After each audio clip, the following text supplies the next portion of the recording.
So, what if the victims in a horror movie actually knew they were in a horror movie? Back in the mid-90s, that simple question was a total bombshell.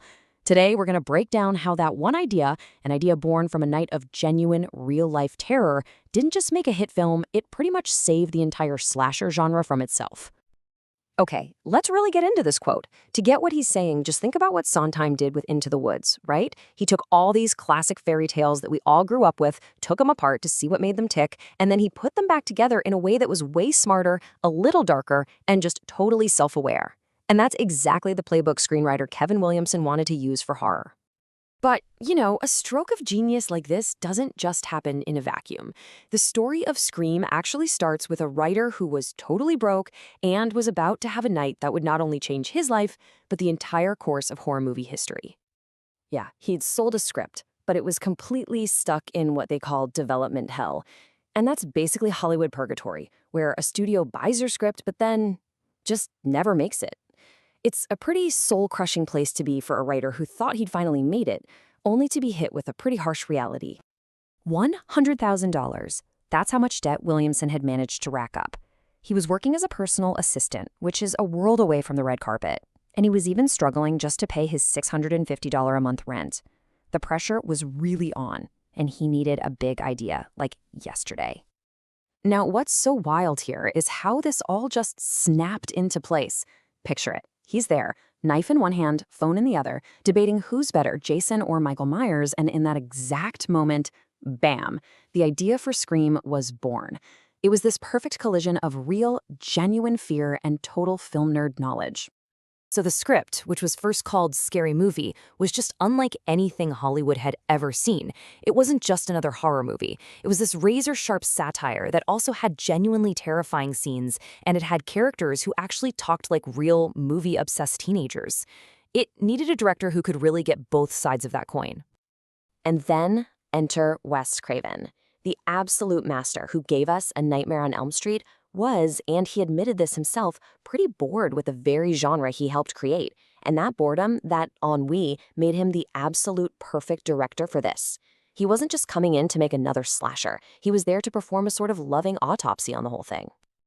So here's the really crucial part. Craven and Williamson basically decided to turn the genre's own rulebook into a weapon. They trusted that their audience would be in on the joke, taking all these clichés we all shout at the screen and making them the very core of the plot. And this just brilliantly shows what their mission was. Killing off your biggest, most famous star in the opening scene was an absolutely earth-shattering move. It was like a direct promise to everyone watching. Everything you think you know is wrong. Nobody is safe. The old rules are officially dead. But the studio wasn't quite in on the joke yet. A week into filming, Bob Weinstein, the head of Dimension Films, calls up Wes Craven, and he is deeply concerned.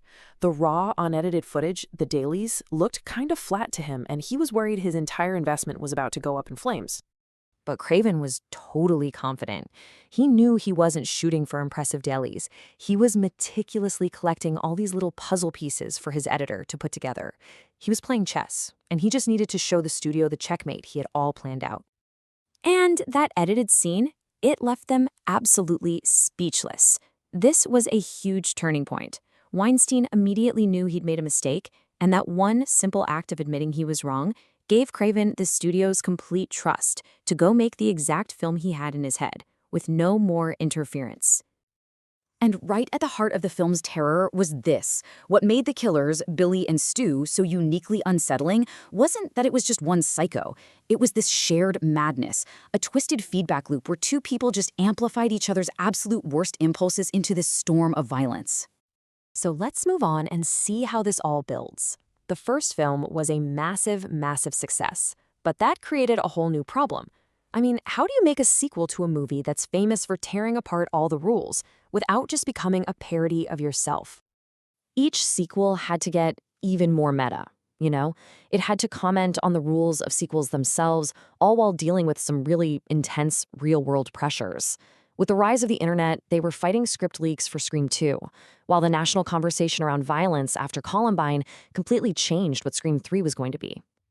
And looking back now, that rewrite of Scream 3 was just shockingly ahead of its time. The plot ended up focusing on Sydney's mother, revealing that she was an actress who had been abused by a powerful producer. It was a full-on critique of Hollywood's casting couch culture long before that conversation ever went mainstream. After Wes Craven's tragic death in 2015, the franchise just went dormant. It really seemed like the story was over. But then, a new team of filmmakers who call themselves Radio Silence decided they were ready to pick up the phone. This was the legacy they had to live up to. Craven wasn't just a pioneer who came up with new ways to scare people, he was a beacon. He truly believed that horror was this necessary, almost cathartic art form that helps us all process our real-world fears. And wow, that is a heavy mantle to carry. See, the new directors really understood that the DNA of Scream wasn't just about the meta jokes, it was also about how the films were actually made. Craven believed a respectful, collaborative set was absolutely essential, and the cast praised Radio Silence for creating that exact same kind of environment. And they updated the formula just brilliantly. The 2022 film deconstructed the whole requel idea, that modern trend of a movie being part reboot, part sequel. It cleverly made fun of the new rules, but more importantly, it satirized the really toxic side of modern fandom that obsesses over those rules in the first place. And this is really why this all matters so much. The Scream formula is timeless because it's a mirror. It uses the language of horror to comment on whatever is happening in our culture at any given moment, whether it's answering machines or toxic online fandom. And that's what keeps it eternally sharp. In the end, what makes Scream last isn't just the scares, it's the smarts behind it. It's a franchise that's built on this kind of pact with its audience, a promise that we're all in on the joke together. And that, right there, is a rule for timeless horror that will never ever die.